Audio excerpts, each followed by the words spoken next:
well, there was many things that impressed me throughout the book, but one thing that I was impressed about was Bette Midler's collaboration in New York. But on the other hand, Nadina, like yourself, I found in this day and age that the lack of investment in heat fighting green infrastructure, it's pretty hard to understand, isn't it? I think we're seeing this like time and time again. I think we're now in this, I would say like a 5 year, 6 year period now since 2018 that we've just seen every summer break record after record after record. And yes, part of that is driven by climate change, but it's also just driven with how we build and develop our cities, right? Mm-hmm. Like anyone who lives in the middle of the forest is not complaining of extreme heat in these areas because they have the infrastructure, these trees around them to keep them cool, versus people, as many, many people do, live in these, gray deserts, these, these city landscapes that have so much asphalt and concrete, which creates something called the heat island effect, where you have so much heat being captured in this area because it simply, has nowhere to go. The asphalt, the dark black asphalt absorbs the heat, it radiates it back out. It simply has nowhere to go. And we see more and more people struggling with extreme heat every single summer. And of course, trees, grow slowly, and it's a slow solution, and all the more reason why we should have started yesterday. And hopefully, a lot of these tools and techniques are showing, as we have with new mapping technologies, that areas where we have more trees and more greenery are having less extreme heat related health challenges than those without it.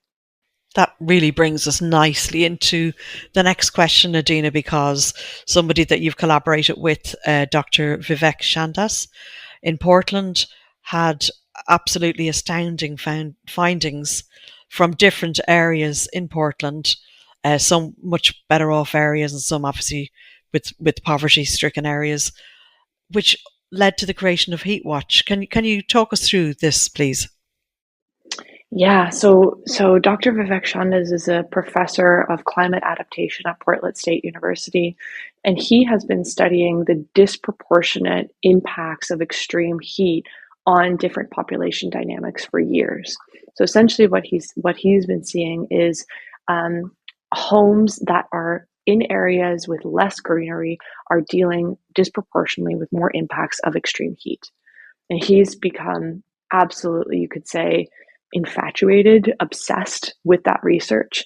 And he wanted to do more than just research. So he actually went on sabbatical from his professorship at Portland State. And he founded what is now a company called Kappa Strategies. And essentially, their main product, their main service offering is a campaign called Heat Watch.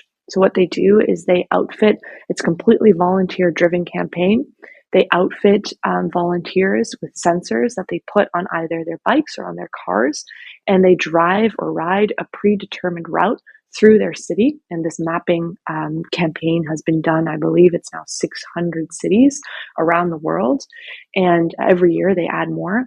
And these sensors, they measure the ambient temperature, the relative humidity. And what they do is they offer hyper local measurements. And the issue that Vivek was facing in his research, he was using, as many do, mainly satellite measurements. So basically what you're doing is from a satellite kilometers up in orbit, you can also measure heat on the street, but of course it's going to be a much more coarse measurement. And we're seeing that there's huge, huge differences. Even as I explained in my interview, with Vivek as we're walking around Portland, the difference even between one side of the street versus the other, simply because there is ivy on the wall or because there's more trees on that side of the street, is a huge, huge. I mean, we're talking sometimes like double digit centigrade degree differences. This is literally a matter of life and death. And if we do not have good data to back it up, it's absolutely, it's so hard to make that case for why greenery, and not just trees, other kinds of greenery as well, is so important. Like there was like the example of the city of Raleigh and Durham in North Carolina, these twin cities. They had originally thought in their heat preparedness plans that they just had a couple of degree differences in between different city areas. what they found after doing the heat watch campaign, that this was nearly 10 degrees difference between certain areas. So again, this is a matter of life and death in terms of where is the highest priority to be able to do these greening interventions.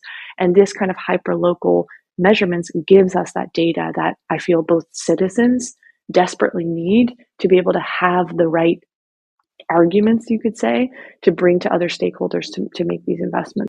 It's absolutely shocking, to hear those differences in different places that obviously you do include in the book.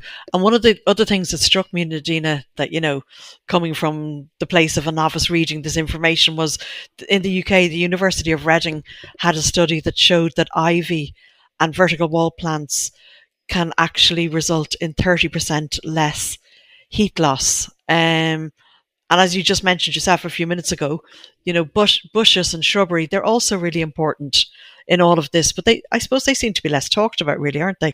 Yeah, I think maybe people have less of a connection with bushes and shrubbery than they do have trees, which is understandable.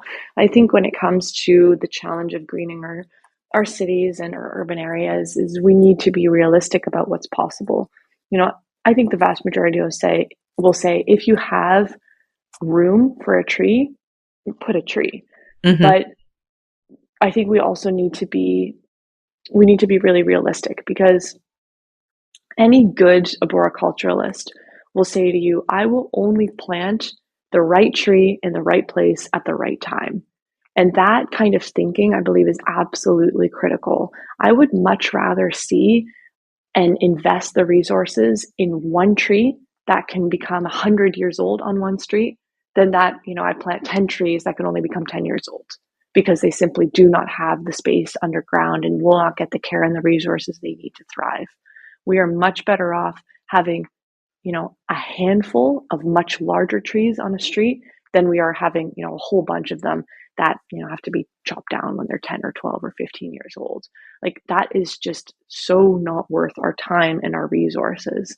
So I think we need to be really, really critical of that as well. And I definitely, in this book, do not plight for just, wild urban greening everywhere that you can see. No, we need to be realistic about what's possible. And in many places, for example, in this extreme heat chapter, I talk about the city of Paris, which came out with extremely ambitious greening plans.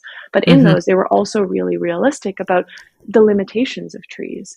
And in many Parisian streets, Paris might call them streets. We might call them, small, dense alleyways. They are very, very, very realistic about the fact that trees are not going to work there. So instead of planting trees there, they talked about this concept of creating quote unquote oasis streets and using vertical greenery. So, greenery that you might plant along the facade of a wall, rooftop greenery, and also what's becoming more and more popular is something called mobile greenery, where you're actually putting greenery. There could even be small trees, but often it's shrubs and other bushes. You're putting them in a raised bed, but you're actually putting that raised bed on wheels. So you can actually move it around the city where you need it most, which sounds quite odd, but it can actually be really quite effective, both at tempering extreme heat temperatures, but also adding a much needed dose of green to an area where you otherwise wouldn't have that.